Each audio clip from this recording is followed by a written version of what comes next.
Hello guys, good evening. So ngayon po guys, meron pa akong nabili na vape. So ito po yun, no?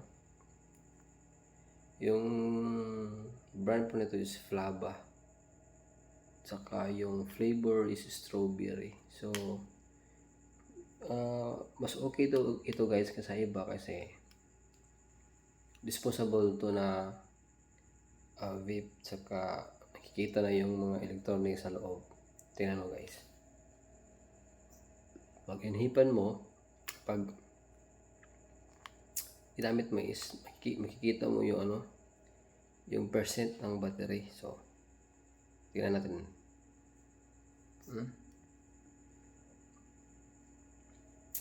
Tapos meron pa siyang port ng charger dito.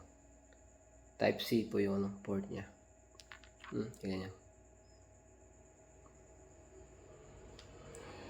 So okay naman siya gamitin guys. At saka meron siyang sling, may sling siya dito. So ito guys is 400 pesos. So actually inutan ko lang to. So babayaran ko siya per kinsinas. So 200 per kinsinas. So okay naman guys. Okay yung flavor niya.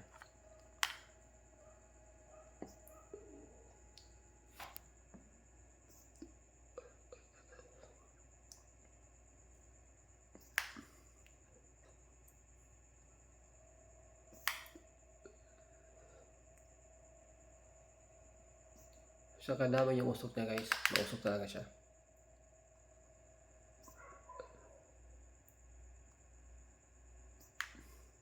Sarap guys. Strawberry. Masarap sa lalamunan guys. Para siyang may menthol sa sa lalamunan mo. Ako guys, hindi talaga ako nagsisigarilyo. So mas prefer ko yung vape.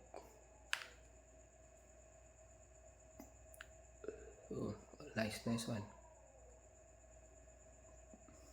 Okay siya guys.